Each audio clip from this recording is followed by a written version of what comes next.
I'm Jeff. And I'm John. And we are the J&J Show. And we're expanding our tools, technology, and training to trying to do a little bit more individual interviews and talking with folks out in our industry. And today we got a great guest, Craig Zale, Craig's Car Care. He's a local guy. Lucas, Texas. Right just north of Dallas. A little further than that, he's just north of another city, but he's up there by kind of in the city. Yeah, by Allen. And Craig, you are actually a Napa Car Care Center and an ASE Blue Shop Seal. We are correct. Yeah, thanks for having us. Cool. Yeah. That's a point right there. That is. It was a goal. It was a team shop goal, and we dove right in. And everybody did what they needed to do to get that Blue Seal affiliation. So that means most of y'all know that means that at least his techs all have, or 80% of them have ASA certifications. ASE certification. ASE certification. Geez, let's do that again. We'll edit that out. So that means at least 80% of your guys have ASE certification. That's correct. So you got some master techs. Tell us a little bit about that. We do. We've got 2 master techs in the shop. I still hold my master tech. Everybody's got something. We've got a new service advisor. We've got a couple of newer advisors that are working on their service advisor ASCs. But as far as out in the shop, everybody's actually, you know what? We just made another hire. I'm sorry. We have 3 ASC master techs in the shop now. Awesome. So, yeah, our new hire, he's really sharp. He calls himself a good, strong B tech. And he's true to his word. We brought him in from North Carolina, him and his wife. And you moved him here from North Carolina? Yeah, we sure did. Yeah, paid for. So you sent Mayflower out there with a bunch of people, and they loaded him up and brought him here and put him in Texas. Pretty much, yeah. Now we wow. When he got here, we had to move him in June up to his 3rd floor apartment, which we won't do again. But yeah, we got June in Texas. It was a hard 2 hours. Yeah, it was. He's come in and fantastic young man, and we're building our team.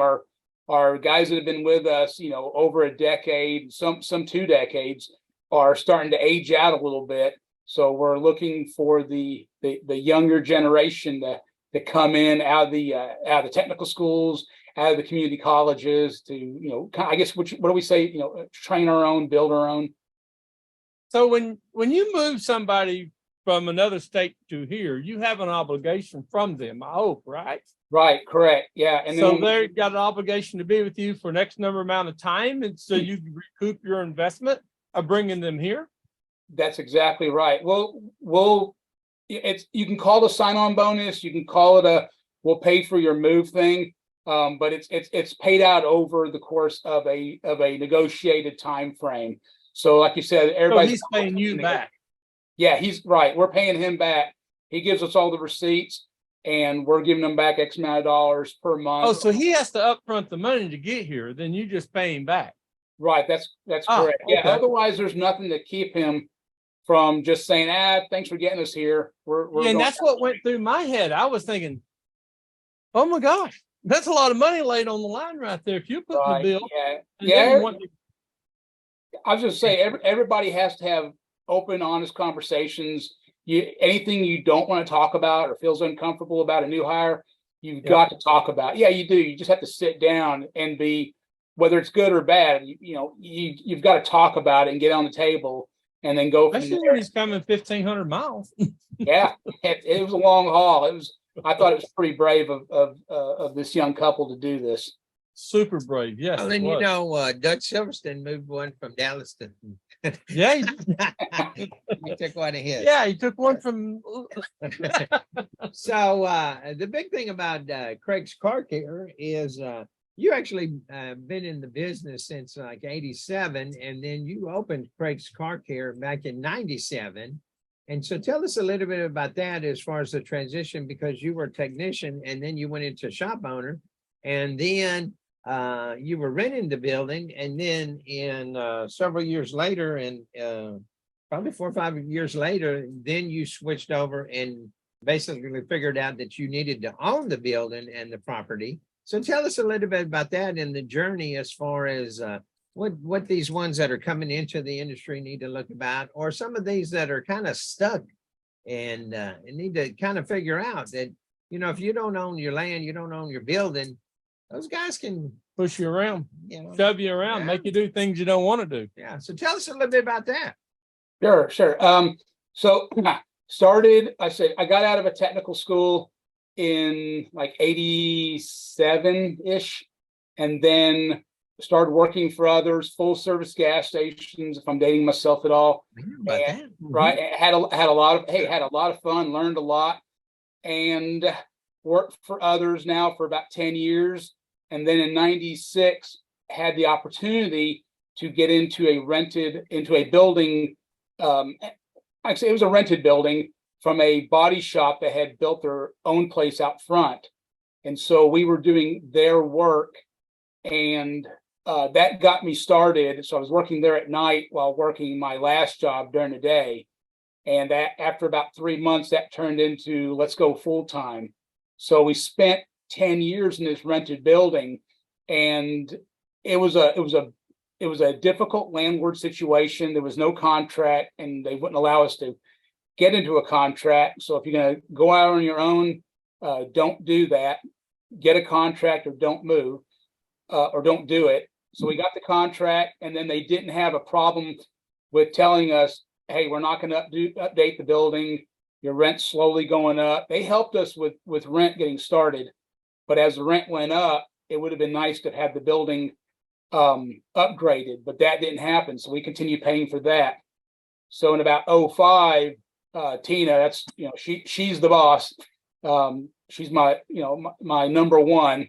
And I know about that. Right. So yeah, this, today is 34 years. So she's put up with me for a very long time. Thank you. She's put up with me for a very long time. So we decided if we're going to do this long term, we need to get into a long-term facility. So it was either get a place to rent and have a good, solid, long-term contract so everybody's protected and everything is expected, or to buy something. So we ended up finding a place, getting into it. That's a whole conversation itself, but we did do that. But the main takeaway here is once we borrowed a lot of money from a federal institution, we realized very quickly, whereas we could no longer walk away. As in the past, I could just close the doors. It's called dedicated, right? Yeah, right. Dedicated, but obligated, dedicated. Yeah, dedicated by debt. And so when we did this, we joined a national coaching group, and they did wonders for us, teaching us everything that we need to know about running our business. Because before then, it was all technician. There was zero management training. And so for the first 10 years of Craig's Car Care, it was managed with the checkbook going up was good, checkbook going down was bad. So that can only get you so far. So once you get into, loans and bankers, and you have to give real regular reports, they want to know that you know what you're doing with their buckets of money. Yeah. So we joined this group, and they did wonders for us. And we went through the main training program. There was an investment to get involved and to get started, which seemed like a lot of money at the time. In retrospect, whatever you pay to a coaching group, if you follow their program, it's going to a lot of money. It'll pay you back. It'll save you gobs of money, and it will pay for itself. So we did this for about 8 years in all, 4 to 8 years. And went out on our own for about 2 or 3 years, started to fall backwards because I needed somebody to hold me accountable. And as I kind of fell backwards, we went for this next coaching group, which we found. And I did a lot of searching for somebody that was a type A personality that would hold me accountable. Did you go to, when you found the next group, okay, yes. Did you have to go out and find this group to like an event like Vision? Okay. Did you go to an event to find the next group? I did not, but I could have, and I didn't know. You don't know what you don't know. Amen. I agree with you. Right. And what this last place taught us and what was phenomenal. And they taught us so many great things. But at the time, their program didn't align, didn't force me to that next level. And I wasn't smart enough to say, I need more help, take me you to don't the next know. level. I didn't know, right? You don't know what you don't know. So we went searching to find this next coach. And there weren't a lot of folks back. This was in 2017. I was searching, and there wasn't near the group, or at least well-known group that there is now. Right. So we found, I found this guy that got on. I think it was an article that I read that said he's sick and tired of the industry running itself into the ground and competing against itself as a race to the bottom. And he's on a personal mission to change it. And I loved what I heard. Everybody knows our labor rates are 20 years behind. Yeah. And I so loved what I heard that I believe that, maybe we can have really happy clients and still charge what we need to charge. Because up until that point, I've been told, if you want happy clients, you got to be the cheapest guy on the block. And and I was told by people that had a lot more experience than I did at the time, that that's the way the world worked. And I believed it because I didn't know any better. I didn't know what I didn't know, right? I thought I knew how things work because, hey, I've been 20 years in it this time, right? I know this stuff. I did, right? See, So that's a big part of it is these guys, when we're talking about tools, technology, and training, is the tools cost a lot of money. We invest a lot of money in the tools that we have.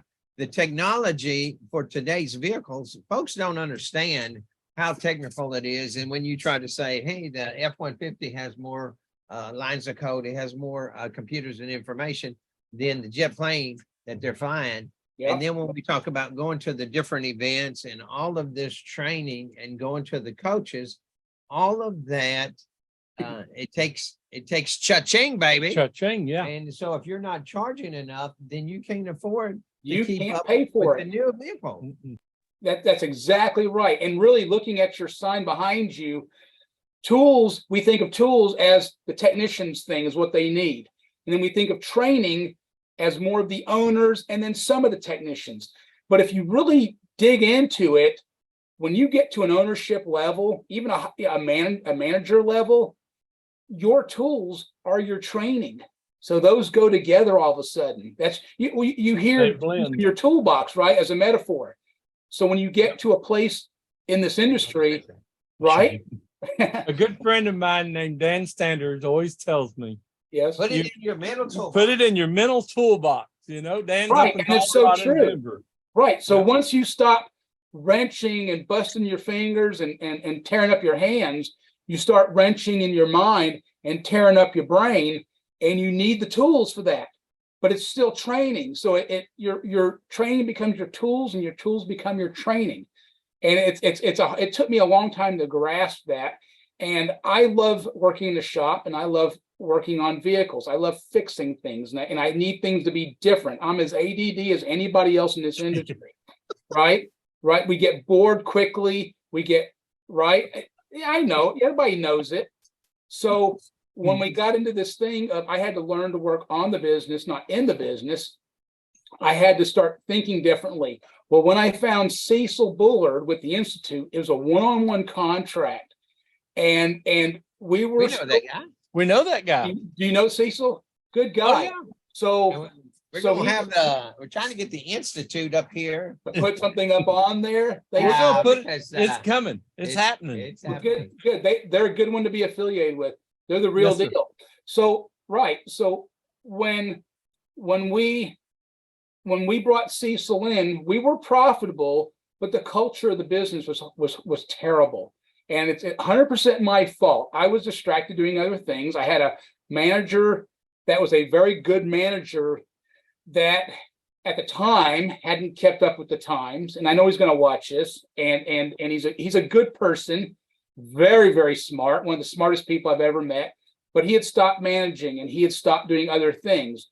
And as his employer, I am horribly guilty for not holding him accountable and not rocking that boat. I was scared to, and I should have. And I learned a very valuable and a very expensive lesson. I mean, I burned through 6 figures having to learn this lesson. And so when I brought Cecil in, it was out of a storybook. I brought him into the shop and had him come to a site visit, and it was a dark and stormy morning, right? It was thunder and lightning and Nothing better. And the Now, mood was that terrible. physical, or was that because Cecil came in? And no, I think it was just poetic justice is really what it was for me.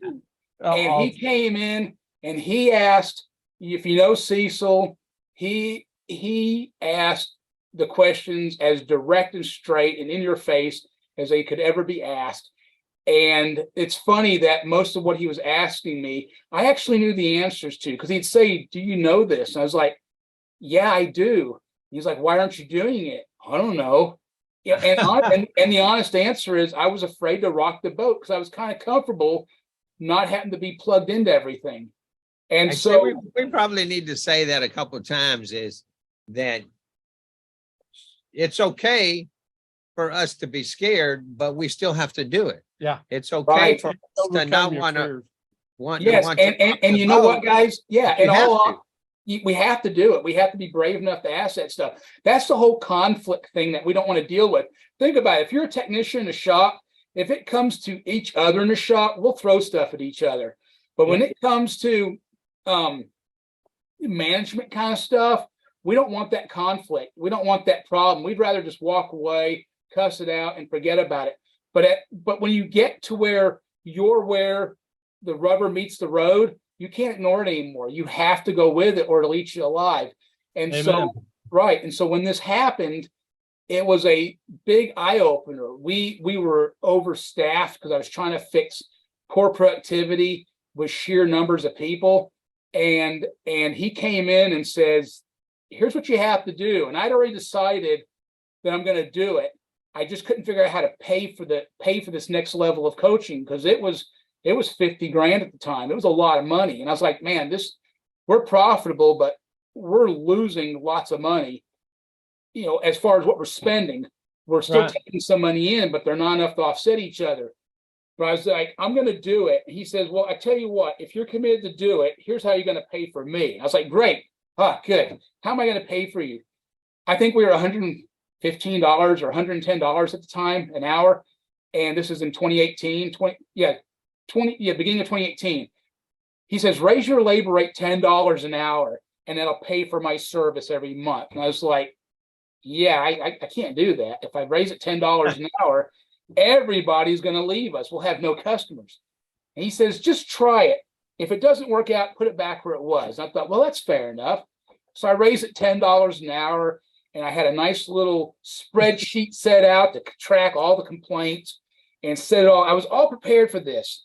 You know how many people I listed on that complaint sheet? Zero. Nobody.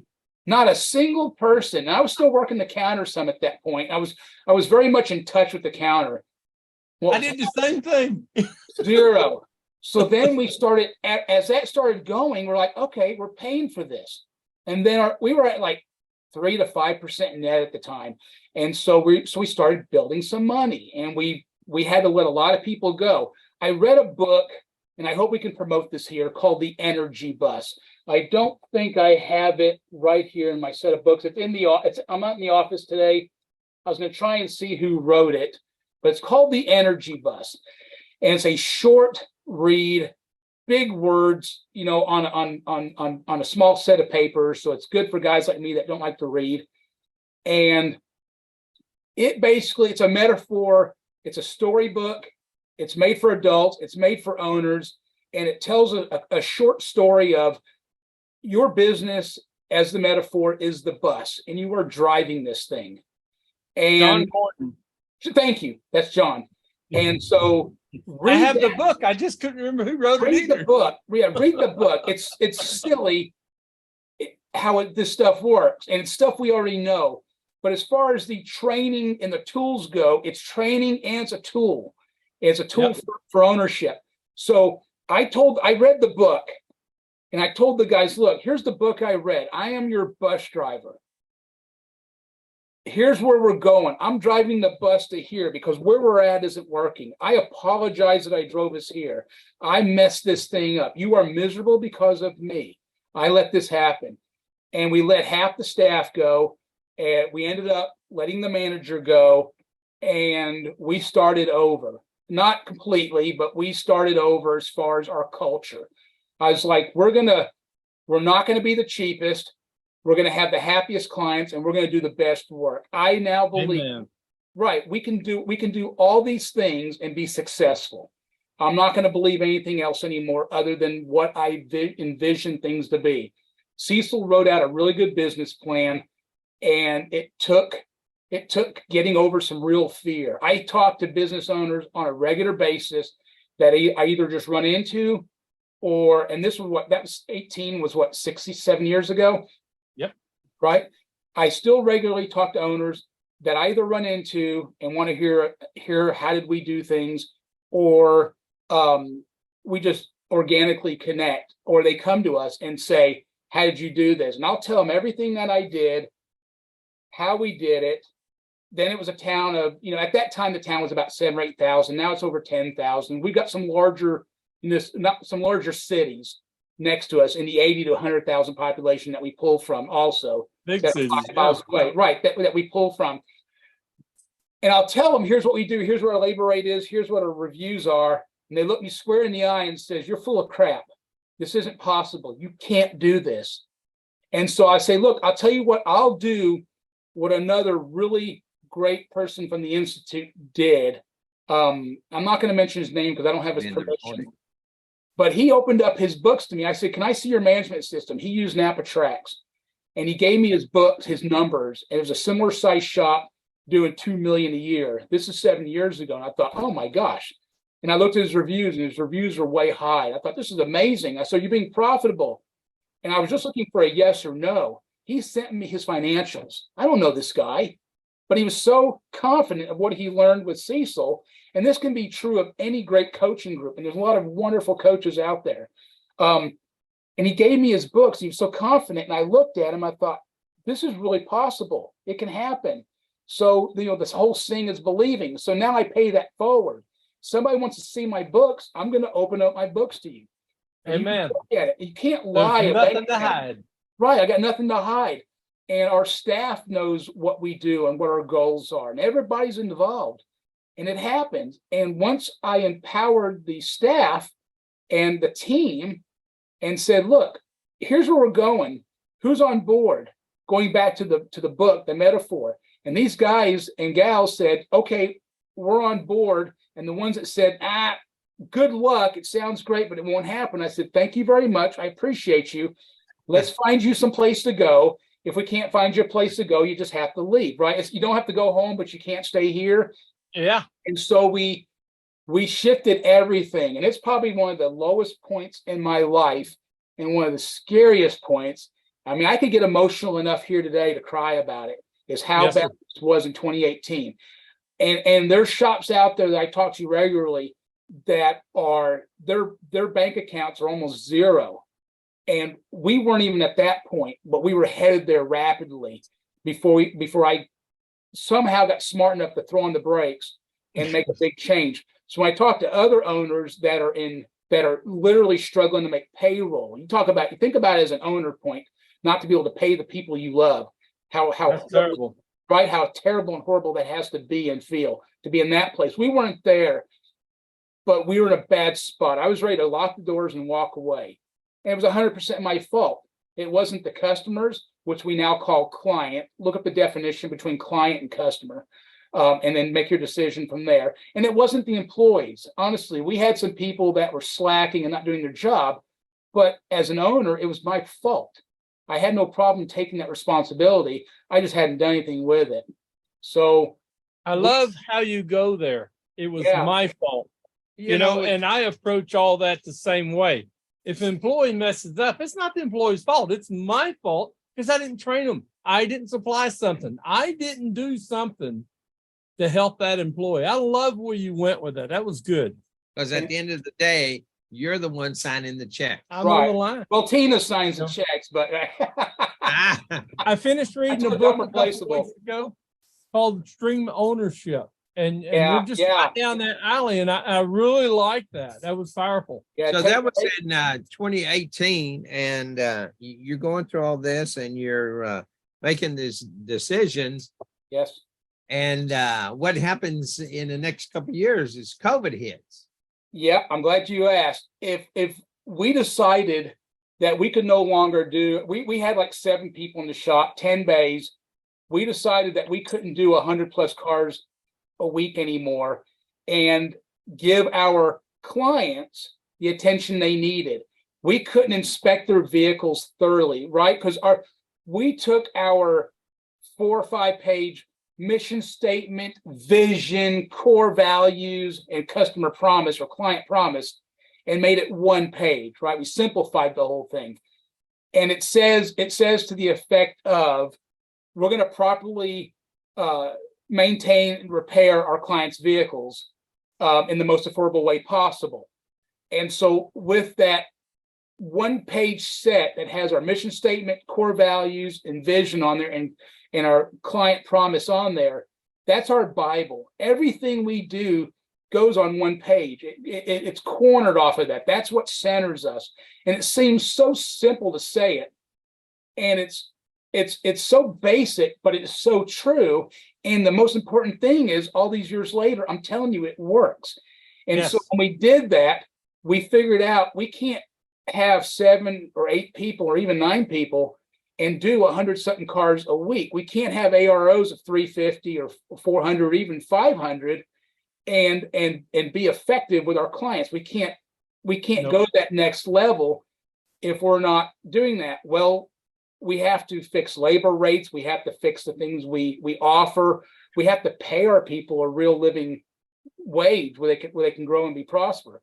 So policy, process, and procedures. That's exactly where I was leading into. Thank you. So we put all this stuff on paper, all these policies and procedures, and it is a task to write these out. And if somebody wants mine, I'll give them to you. I've shared them, and you put your name in there. You make them fit your business model. Because if you like a high car count and a low ARO, that's fine. If you want to do a discounted business model, that's fine. But everything has to fit that. Yes. Right. And we can slide into KPIs, the key performance indicators and things. But before you do that, you have to fix the whole company culture. And so what we did is we decided that we have to have a car count that we can support, that will support us. And we decided that we go from just car count and average repair order, which if you go to any kind of a class, you'll hear those 2 key numbers or those 2 key performance indicators talked about. Yep. It's important that I tell you this, that in order for a key performance indicator to work, it has to be real and relevant. If you do a whole lot of flat tires and state inspections on people that walk in, that is not a time to do a full inspection, whether it's a digital vehicle inspection or you're still using, a piece of paper. I'm not going to beat you up if you're still doing it by hand. It's not efficient, but you can still do it and it does work. If that's your business model, that's fine. But if it's not, you need to switch that into something that goes with what you're trying to sell and what you're trying to Amen. build, right? So, and so much of that is when you say it's okay, paper, you have to remember that time is money. And so when we're looking at the vehicles, when we're trying to do the paperwork, when we're handwriting those, and every one of them, we have to look up in the time guide and say, okay, how much time was that? What do I charge them and all of that? And you can go to a management system and just start clicking and adding in parts and adding in the labor.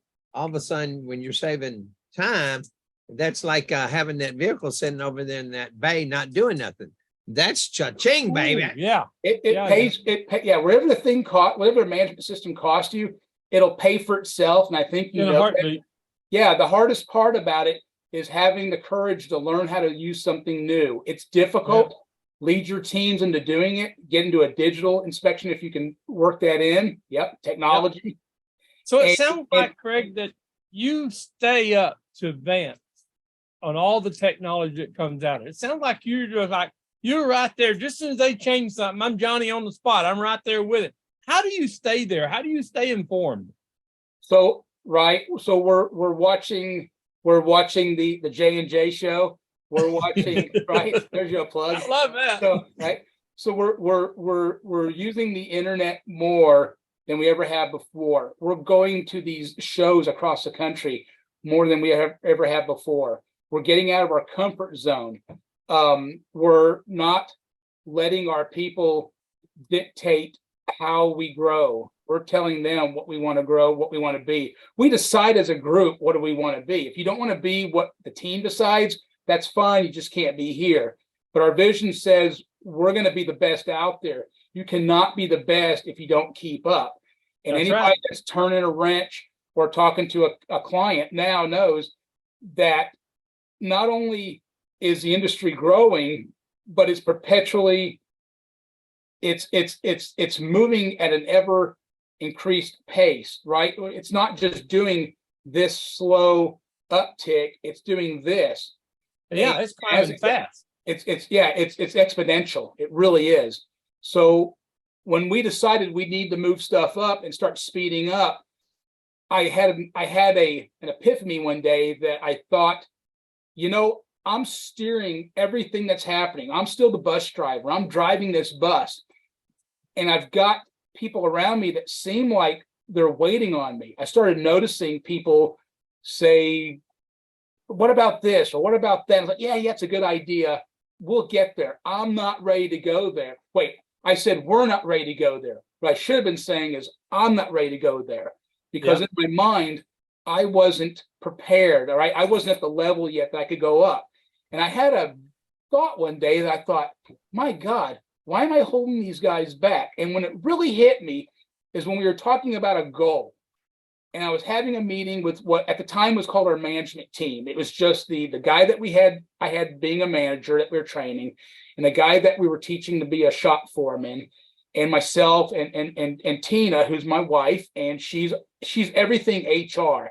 You talk about the back office. She's everything that runs the back of the business, right? Without it, nothing else would happen, right? Bills wouldn't get paid, guys wouldn't get paid.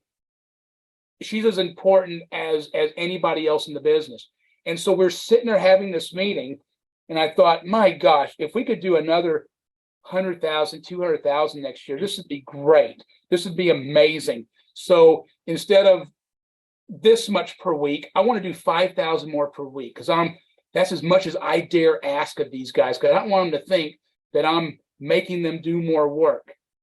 And so I threw out this great plan, and I said, we're going to do 5,000 more a week, all week, every week next year. How's that sound? And I got these, I like this stuff. This is a good idea. But I could see in their eyes that there was something missing. Something wasn't right. I was like, are you upset? Oh my God, did I ask for too much? And I said, I got to ask you, am I asking too much, guys? And they both looked at each other, and they both looked at me, and they said, why only that much? And it hit me. I'm holding these guys back. And I said, what do you think? They said, well, what if we do 10,000 more? I was like, okay. We're struggling with productivity. We're struggling on the front end, the back end, bottlenecks. Are you sure? Yeah, we could do all this. We could do this. And they unloaded with all these incredible ideas. A lot of stuff I had never even thought of. Some stuff I had heard of, but I thought, we're not there yet. And that's when it hit me. And I went home and I thought about it all night. I couldn't work the next couple of days. I couldn't do anything else other than sit in my office and stare at my pad of paper that I had all these to-do lists written on. And I just I tore the pages off and I started rewriting everything. And I brought these guys into another meeting, and they hate meetings. But I brought them to another meeting, and I says, we did daily meetings, we did weekly meetings, we did monthly meetings. And I said, what do we need to do? Where do you want to go with this thing? And they gave me all their ideas. And almost every one of them were lofty, were brave. And I says, okay, let's go for it. And I said, if we get there, all I wanted was 5,000 more a week. If we can do more, great. And that's when everything changed. When I empowered my team and I trusted my team. These guys don't, they didn't have a whole lot more training. In some cases, they had less training than I did as far as management training goes. But they did amazing things. They maybe didn't go there this way. Maybe they went around this way and they still got there. And we made some mistakes along the way. But they took us to that next level. And as I empowered them, they became more enthusiastic about the whole thing. They became more invested in the business. And it took on awesome. Yeah, right. It took on a life of its own, to the point that after about 2-3 years of this, Matt, who's our manager, and he's phenomenal. He does training now with the Institute as management, and our advisors do advisor training, and our technicians do after work training and during work training and all day Saturday trainings. As we started building on all this and increasing our labor rate a whole lot more than $10 an hour. And if you want to know, I'll tell you how much we charge an hour as of today. And we're backlogged a couple of weeks, and our Google reviews are 4.8. And our clients write in there that they did all this work and they only charged this much money. Guys, we're not the cheapest. See, that's what so many don't understand is it's not always how much per hour, but it's the value that the customer perceives. It's everything that we're providing. And if you have a shop, if you're an owner or a manager or a technician, and you want any of those three things that are sitting on the sign behind you guys, a tool, technology, and training, you've got to have the income to pay for it. Amen. We're still a decade behind where we should be. We got the loan vehicles, we got the pickup delivery service, we got the personal one-on-one service. Concierge service. I think. Concierge service, right. We got snacks and drinks, right. And it works both ways. So our clients win and our techs win. We can pay our guys what they really need to be making now. Our A techs are making 6 figures. Our B techs are making, the high fives. Did I do that right? Yeah, our A techs are making over 100 a year. Our B techs are making in the 80s. That's only because we bill what we need to bill, and we know we're good at it, and we deliver on those promises and on those services to our clients. And if something happens and a client says, I think you should pay for this, doesn't matter if they're right or wrong, we have the money to pay for this stuff and take care of it and do the right thing for the right reason. No stuttering, no nothing, just right. We'll handle it. What do you think is fair? And it's funny because as an owner, I used to say, oh my God, we screwed up. I'm going to give them all their money back. And I had a manager say, why don't you just ask them what they want? And I thought maybe they'll want more. They said, let's ask them. So we started asking people, because we're human, we make mistakes, whether it's a bad part or we screw up. What do you think would make this fair? And most of the time, it was a fraction of what I was ready to give them to make it fair and to make them happy. Yeah, it was nuts. So, we market for a specific client. We market for a client that wants what we offer. There's other clients and other business models. There's business models that want to market to somebody that just wants it fixed quick and not worry about a warranty. So, we do a 440 warranty. There's other places that'll do a 1212 warranty. If you're doing a 1212 warranty and you're going to charge less for it, and the client's willing to wait 2 or 3 weeks to get the car done because you're real busy, that business model works too. But you got to be careful that you're not paying $10,000 a month in overhead, and make sure that you're not trying to pay your guys, your team, top dollar.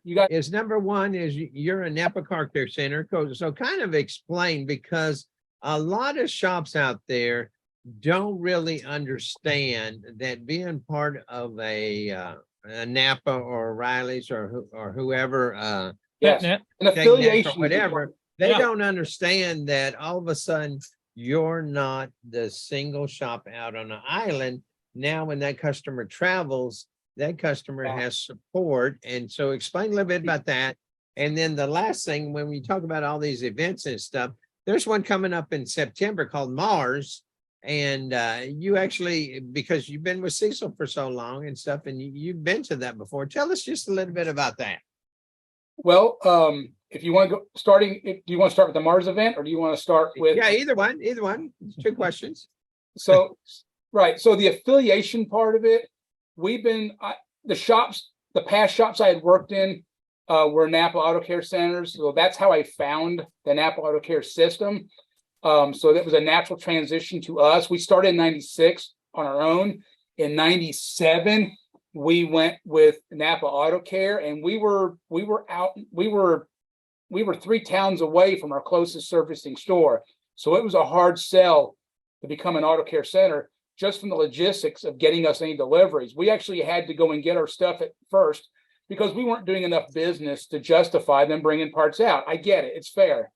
Once we got going, they jumped in very quickly and started bringing parts to us. And it showed us that being part of a bigger picture other than ourselves was powerful, and that an affiliation was willing to take a chance on us with coming all the way out to us. And then when there was a problem, they were like, hey, by the way, we've got this 12/12 warranty that if something goes wrong, we'll pay for it. And then it became 224 and then 336, which it is now. And we've extended that in-house to 440. But having that national backing not only made us feel like we're part of something bigger and we have more resources, we don't have to figure it all out on our own. It also gave our clients a lot of confidence that we're more trustworthy, that, like you said, exactly, when they travel, it doesn't happen that often, but when it happens, that phone call of, hey, I'm 1,000 miles away and my car has broke down, that whole mindset of, oh my God, sheer panic sets into, hey, I'm really sorry this happened to you. On your end, right? There's a 1-800 number you can call for support. But while you're on the phone, for our case, let me find you a Napa Auto Care Center. And I've heard our advisors do it before, where they'll jump in there and they will support that client to find an auto care center close to them. They will help them get into a rental vehicle. They will do all these things and then help them get into the national insurance program to get all that paid for. Right. They'll do all that. But when they call the 800 number, the 800 will do it too. But they will do it also if you're not. Yeah, we'll take care of it before. That's all. If it's in the that's after 7 elevating. PM, that's the type of service you get. That's elevating. That's it. And your clients. We've had clients give us 5-star reviews just because we went out of our way to help them, or just because they, instead of being. Can you imagine being 1,000 miles away and having, whether it's something you did or didn't do, but because you worked in that car in the last 2 weeks, it broke down, right? Yep. Ever since you worked on my car, ever since it's happened. Well, when they break down in the middle of New Mexico on 40 or something, and at Bozo's garage in New Mexico, right? And it's 7 o'clock at night. When they go, oh wait, I've got a number. When they call the shop and they get a pre-recorded number that says, for warranty problems, press this number, and they get a 1-800 number that reminds them to call for help, and they get somebody that says, okay, we're going to help you now. And that whole confidence takes you to another whole level. So it doesn't, Napa Auto Care, we believe it's the best thing out there. But there are, like you said, O'Reilly's and World Pack or any of these other affiliations out there. There are a lot of wonderful, wonderful national affiliations that will take your business to that next level. So I'm okay with dance with the one who brought you to the thing, right? So if you have a relationship that you love and has worked well, jump into that national affiliation. Don't worry about whatever fees are and things like that. Just like when we went with coaching, raise your labor rate a few dollars an hour. Yes. And if you're worried about your clients or your customers are going to leave you, do the experiment, raise your labor rate up, start being able to afford the tools, technology, and training sitting behind these guys, and take care of your staff. And honestly, when you raise your labor rate, the clients that love you are going to benefit from that for a whole host of reasons that we could spend another whole hour talking about. Did I cover all that? I'm bad. Yeah, just tell us a little bit about Mars. Thank you. See, I go squirrel. So, yeah. No, that's a great deal, because the other part of that is you tell your customers, look, you're going to travel, you're going here, the East Coast, the West Coast, up in the mountains. If you have a problem, no matter what it is, you call that number. So then when you're stranded on the side of 40 in Bozo's garage in New Mexico, that whoever fixes your car, when it comes back here, thank you so much. I'm going to honor that warranty. We're going to make sure your car's taken care of. I love that right there is, like I said, you're raising the level. And so, and a lot of guys, it's just little things that you can do that all of a sudden, they're not looking at how much you're charging per hour. They're looking at, okay, number one, they take care of my vehicle. Number two, they're concerned with us. So let's talk just a little about Mars. Hey, one real quick here. I've invited a guest to come on with us to help us talk about Mars. So he's going to be joining in with us in just a minute. You know, Craig, I had a question for you for a closing statement, but I don't need to ask it because your last paragraph that you talked about answered that whole question. Okay. And the question was, what lesson have you learned in our industry? And you just hammered that all the way to the board. I'm telling you, it was awesome. You're great, Craig. I love the way you fired up. You just hammered it out there and you told a true story. And the thing that I can relate to is your story. Your story is my story. And side it's by not done side. yet. Yeah, and our story isn't over yet either. We got more gray and stuff on us, but our stories aren't done being told quite yet. Some of us are white. Yeah. And so, you had mentioned you'd started with the service stations, and John's shop is actually an old service station. Oh, that's correct. And it actually started in mobile service stations where we had the full service stuff. Yeah. And so it's kind of how you can tell when you have a young pup on the show or when you have a seasoned guys. We're like, yeah, when we started with the gas stations, you know, because that was where people went to get service. Oh yeah, and it was you talk about one-on-one relationships with people. So go ahead and talk just a little bit about because you've been to Mars, and tell everybody what Mars means. If Jimmy's going to bounce on in just a second or two, but we'll let you talk. You're the spotlight, okay? But we want to talk about Mars. That's our next so I don't remember what the Mars management. No, it's marketing for auto. It's marketing for auto repair shops. So with the whole marketing thing, and that's what I was going to say is Mars. If you can't remember the what it stands for, it's all about automotive marketing. And what's neat about it is when the Institute's doing the Mars program, it's not this is who we say to use. It's more about here's how you market in your automotive business, in the automotive industry. And what's different about it compared to other marketing out there in the world is it's something you can relate to. And I went into the conference thinking, okay, I'll pick up some stuff about this. I'll network with some people and we'll see what we can get out of it. I ended up with like 5 or 10 pages of notes because it spoke such volumes to what we're trying to accomplish and the messages that we're trying to get out to our clients. Right. I mean, right. I look at them every day. Right. And it's amazing. They bring in automotive industry experts for marketing. And I don't know, but I hope so. I think Jimmy's got us scheduled somewhere around there. When you said experts, that's us. Experts. Think under pressure. Yeah. So if you're struggling with how to get your message out there, these are the guys that can really help you do it and not be such a shotgun effect or a really wide blanket. They can help make the most out of your marketing dollars. We've gotten a lot out of it, and I enjoy going to the Mars conference for a whole host of reasons. You know, the networking is great also, but meeting the industry experts and folks that can keep up with this. I used to think I'll do all the Google stuff myself, and I did for a long time. And at first, it was pretty effective.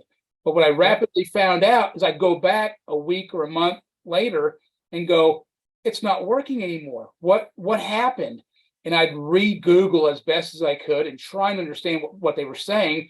And I'd finally come up with, after hours of reading, they changed how they do business, which I thought, this is nuts. And so I would make the change, and I would spend hours and hours and hours doing it. And when I was wrenching all the time, the cars were getting backed up. and right. And then the phones would ring, they wouldn't ring, they would ring with the wrong people, the marketing wasn't working. And I quickly figured out at least enough to ask the question. I did this at the Mars conference. Tell me, is Google and Yelp and all these other SEO guys changing the target? Are they moving this target for marketing around? And everybody started smiling and laughing. And I was like, why? And they all had the answers. They said, that's why we're here. Because they, for whatever reason, I never got a good answer as to why the target moves. Just that I was told it was for fairness, but it's not fair for small business, because giant conglomerates, whether it's automotive or the whatever, big box store, right? They have the $1 million marketing groups that know how to chase this target around. And what they do is these giant box stores are very good at keeping up and dialing in with exactly what works. And then they hone it in to where us, the small guys, can no longer compete. So the way it was explained to me is you don't need to understand small guy. You just need to know, little bitty guy, right? That that at some level, one man show, the SEOs that are trying to level the playing field so that the people searching for your business, for what you offer, whether it's what you sell or the relationship you want to build, they're trying to level that up so everybody can hear your message. And it's not free. You have to pay somebody to do this. But what you get on the ROI, the return on your investment, is well worth everything. I mean, to fly in this case, to Mars, to Utah. So for 3 days at Mars, you're flying your hotel and everything. Hotel. That you're saying, once I leave and come back to my shop, within a year, 6 months, 3 days, all that is going to come back into my pocket? Yeah, it's going to pay itself back in sales, and it's going to pay it. If you actually do that, you have to do what they say. Not what they say verbatim, but you have to embrace the concept. You have to open up your mind. No, I'm not fixing cars. I'm fixing my business. I'm working on the business, not in the business. And if you do this stuff, it doesn't just put more money in the bank, but it takes a load off your shoulders. It takes worry off your shoulders. It helps your team win. It helps your clients win. So I love that. I love the Mars conference is a good thing. Yeah. And I said, right. My guys have pretty much kicked me out now. They're doing so much with running. I'm in the office 2 days a week, and then I work at home a couple of days a week. And then we have leadership team meetings, and they go to the Institute for the advisor training. They go there for the management training. I get updates from the Institute and the team, and together we're growing. And it's not, so I remember at the beginning of this whole thing, I was saying we were trying to grow at a dollar amount that I thought was adequate, but I didn't want to watch too much. And you was holding your team back. Yeah. I was pulling, if we were riding a horse, I was hard on the reins, almost to the point that making the thing start backing up, if not bucking, right? Start rearing. So as we let them go, we did 1.6 last year. I want to do 1.8 this year to be conservative. And now they're going, no, we're on track for 2 million.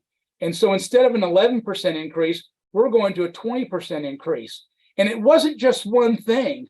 It was everything from marketing to management to all the training tools, the technology, everything working together that's making this. Here's a question that people are going to ask. Yeah. Okay. And guys like me and you ask this question all the time. You can throw all these great big numbers out at me. Mm-hmm. But if you're running $2 million and you're keeping 1% of that, you've got a problem. Right. I'm leading you in the water. It's not what you make, it's what you keep.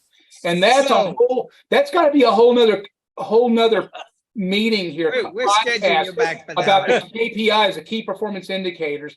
And that's a whole nother show. You should be keeping, but that's got to be for another day. Yeah. But the big deal that you're sharing there is you're learning concepts, you're understanding concepts, and then you have to apply it to your business. Yeah. Because like you said, your business is different than the ones down the street or the ones in Oklahoma. Your target, your client. So right.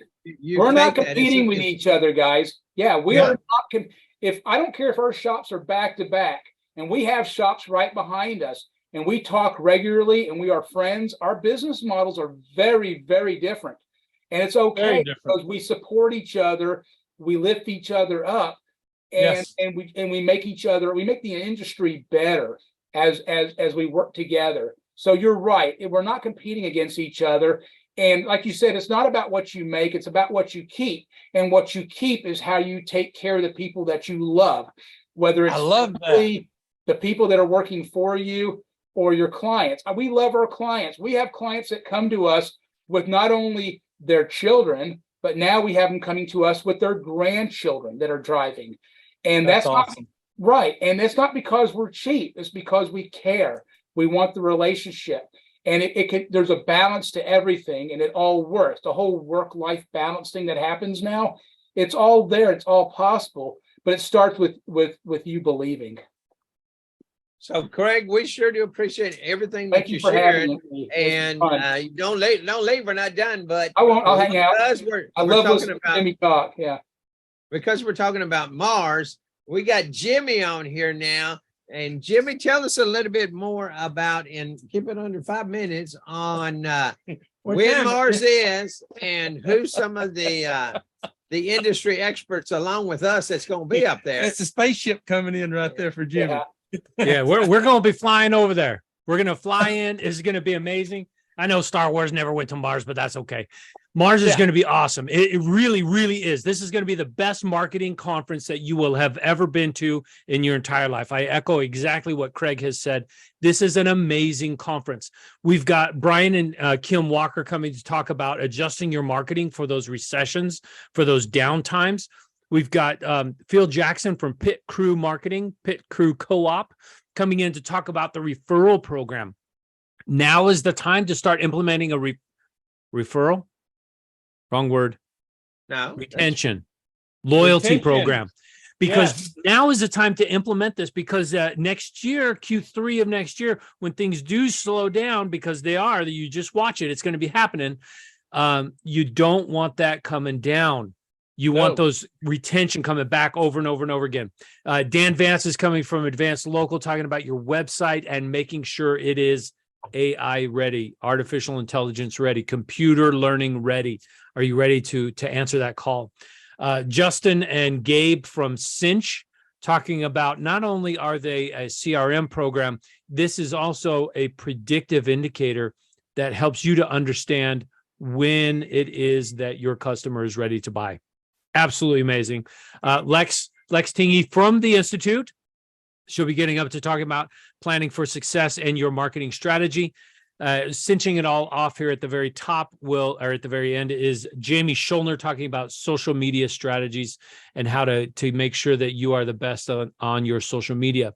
The pinnacle, the crown jewel of it all, if that wasn't enough to get you to come to this conference, the crown jewel of it all is the fact that our breakout sessions, we are going to sit down as a group in 3 different rooms.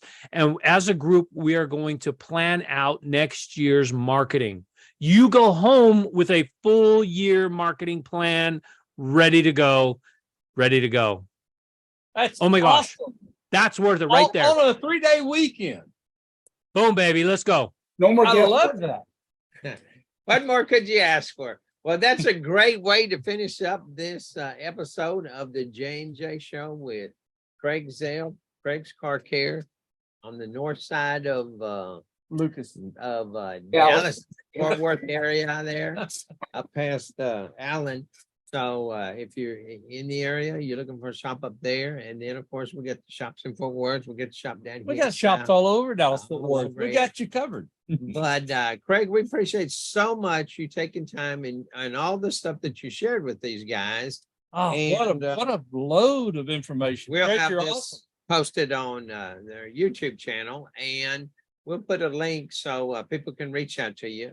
And of course, thanks to the Institute and Jimmy Lee coming on and sharing just a little bit more about what's going on in Mars. And did you say the date September 7th through 9th in Utah?